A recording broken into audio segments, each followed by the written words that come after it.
स्वागत है आपका हमारे स्टडी मैथ क्लास चैनल में। आशा करता हूँ आप लोग बहुत अच्छे होंगे।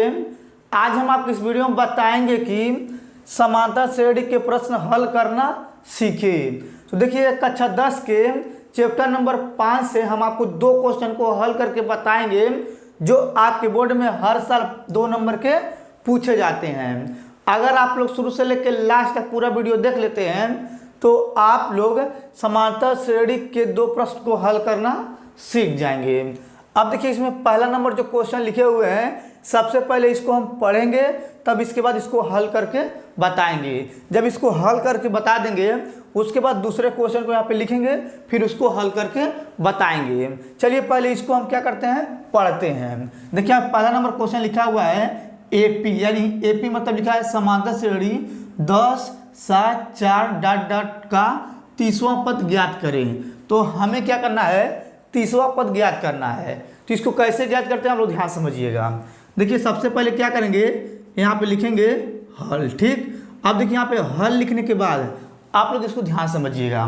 देखिए यहाँ पे जो पहला पद यानी कि 10 लिखा है, इसको हम लोग मानते हैं a बराबर 10। ठीक है, अब देखिए यहाँ पे क्या करेंगे, सर्वांतर निकालेंगे यानी कि d निकालेंगे। कैसे निकालते हैं, देखिए d निकालने के लिए क्या करते हैं, दूसरे पद में से, देखिए यहाँ पे दूसरे पद में से ये जो पहला पद है उसको घटा देते हैं तो आपका ये d निकल जाता है। देखिए यहाँ पे क्या करेंगे, 7 में से 10 घटाएंगे तो d बराबर आ जाएगा -3। ठीक है, ये आपको अच्छे समझ में आ रहा होगा। और देखिए यहाँ पे लिखा हुआ है 30वां पद ज्ञात कीजिए, यानी कि 30वां पद कौन सा ज्ञात करना है, a 30वां, यही हमें ज्ञात करना है। और देखिए यहाँ पे जो लिखा है 30वां पद ज्ञात करने के लिए, तो ये 30वां पद है, ये दिया है आपका n बराबर 30। ठीक, ये आपको क्लियर समझ में आया होगा। अब देखिए इसके आगे क्या करेंगे, सूत्र लगाएंगे। तो यहाँ पे लिखेंगे, यानी कि हम जानते हैं an बराबर यहाँ पे होता है a प्लस कोष्टक में n-1 d होता है। ठीक है, आपको ये अच्छे समझ में आ रहा होगा। अब देखिए यहाँ पे क्या करेंगे, यहाँ पे लिखेंगे a 30वां पद बराबर a की जगह दिया है 10, तो 10 लिखेंगे, प्लस लगा देंगे, यहाँ पे प्लस है।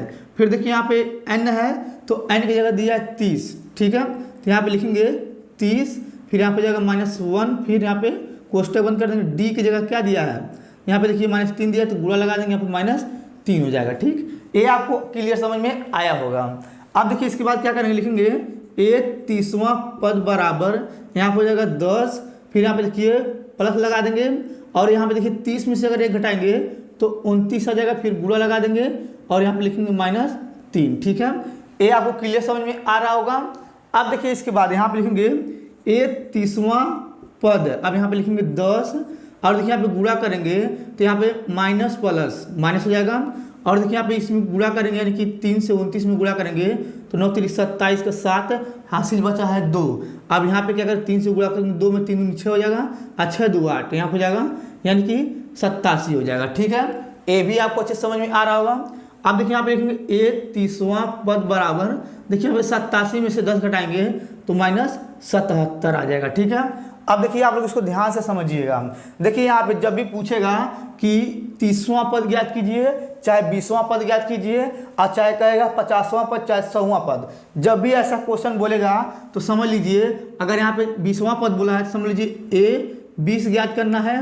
और देखिए अगर यहाँ पे बोलेगा a 50वां पद ज्ञात कीजिए तो a 50 लिखेंगे।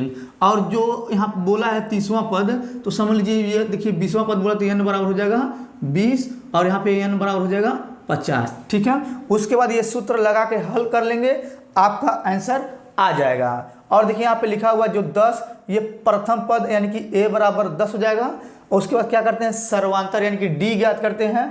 तो क्या करते हैं, लिखते हैं d बराबर, दूसरे में से पहला घटा लेते हैं तो आपका d का भी मान निकल जाएगा। आपको ये पूरा क्लियर समझ में आ गया होगा। अब चलिए इसको मिटा लेते हैं। इसको मिटाने के बाद क्या करते हैं, दूसरे प्रश्न को यहाँ पे लिखते हैं, फिर उसके बाद उसको हल करके बताते हैं। चलिए पहले इसको मिटा लेते हैं। अब देखिए जो पहला नंबर प्रश्न यहाँ पे बताए थे उसको मिटा दिए हैं। उसको मिटाने के बाद देखिए यहाँ पे दूसरे नंबर प्रश्न को उतार दिए हुए हैं। आप लोग इसको ध्यान समझिएगा, ये दूसरा प्रश्न है उससे अलग है। तो चलिए पहले इसको क्या करते हैं, पढ़ लेते हैं। पढ़ने के बाद क्या करेंगे, इसको हल करके हम आपको बताएंगे। देखिए यहाँ पे दूसरा नंबर प्रश्न लिखा हुआ है 7 13 19 डॉट डॉट डॉट 205 के श्रेणी में कितने पद हैं। आप लोग यहाँ पे प्रश्न को ध्यान से समझिएगा। देखिए सबसे पहले क्या करेंगे, यहाँ पे लिखेंगे हल। ठीक, अब देखिए यहाँ पे हल लिखने के बाद यहाँ पे देखिए जो पहला पद 7 है इसको मानेंगे a बराबर 7। ठीक है, अब देखिए इसके बाद क्या करेंगे, इसका सर्वांतर यानी कि d निकालेंगे।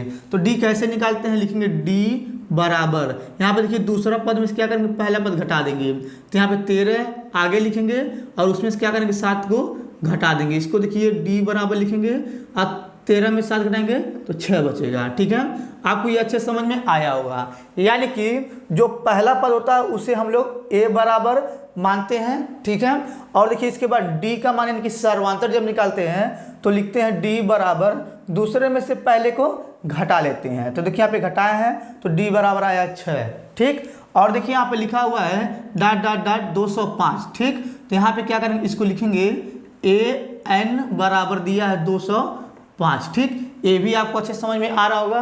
अब देखिए इसके बाद यहाँ पे लिखा हुआ है कि श्रेणी में कितने पद हैं, यानी कि पद पूछ रहा है। पद यानी कि पद मतलब होता है n। तो क्या करेंगे, यहाँ पे लिखेंगे n बराबर क्वेश्चन मार्क। ठीक है, जब भी ऐसा कोई प्रश्न रहेगा जिसमें बोलेगा कि कितने पद हैं, ठीक है, कितने पद जब पूछेगा समझ लीजिए n पूछा है, आपको समझ में आ रहा होगा। अब देखिए यहाँ पे सूत्र होता है, यहाँ पे लिख रहे हैं, लिखेंगे a n बराबर होता है a प्लस कोष्टक में n माइनस 1 d होता है। अब देखिए यहाँ पे a n की जगह पे यहाँ पे दिया है 205, तो यहाँ पे लिखेंगे 205 बराबर a के स्थान पे दिया आपका 7, तो 7 लिखेंगे फिर प्लस लगा देंगे। और देखिए यहाँ पे n के स्थान कुछ नहीं दिया है तो n लिखेंगे फिर माइनस 1 हो जाएगा। और d की जगह पे दिया आपका 6 तो गुणे में लिख देंगे यहाँ पे 6। ठीक, ये आपको क्लियर समझ में आ रहा होगा। अब देखिए इसके बाद यहाँ पे क्या करेंगे, 7 को इधर पक्षांतर करेंगे तो यहाँ पे आ जाएगा 205 माइनस 7 बराबर लगा देंगे। अब देखिए इसके बाद क्या करेंगे, यहाँ पे जो n-1 इसको लिखेंगे n-1, फिर ये कोष्टक में हो जाएगा, यहाँ पे गुणे में 6 हो जाएगा। ठीक, ये भी आपको अच्छे समझ में आ रहा होगा।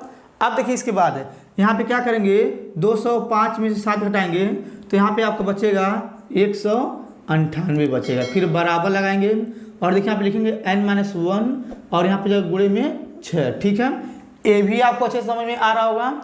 अब देखिए इसके बाद जो 6 है क्या करेंगे, 6 से इसमें भाग कर देंगे तो यहाँ पे बचेगा n-1, तो लिखेंगे n-1 बराबर 6 से इसमें भाग करें 198 में तो 198 ऊपर हो जाएगा और 6 नीचे हो जाएगा। अब यहाँ पे लिखेंगे n-1 बराबर, देखिए इसको भाग करेंगे तो हो जाएगा 6 का 18 और यहाँ जाएगा 6 का 18 यानी क्या जाएगा 33। ठीक, ये भी आपको अच्छे समझ में आ रहा होगा। अब देखिए इसके बाद यहाँ पे लिखा हुआ है n-1, तो यहाँ पे -1 जो है इसको पक्षांतर करेंगे तो यहाँ पे हो जाएगा n बराबर 33 प्लस 1 हो जाएगा, क्योंकि माइनस में तो पक्षांतर प्लस में आ जाएगा। फिर यहाँ पे बचेगा n बराबर 33 और 1 जोड़ लेंगे तो 34 हो जाएगा। ठीक है, देखिए यहाँ पे आपका n का ये मान निकल गया है। आपको ये अच्छे समझ में आ रहा होगा। अब देखिए अगर ये आपको पूरा अच्छे समझ में आ गया होगा पहला और दूसरा क्वेश्चन, तो आप लोग मेरे वीडियो को लाइक और कमेंट जरूर कर दीजिएगा। अगर आप लोग को ऐसे ही मोस्ट इम्पॉर्टेंट क्वेश्चन बोर्ड में आने वाला चाहिए तो आप लोग मेरे चैनल को सब्सक्राइब जरूर कर दीजिएगा। धन्यवाद।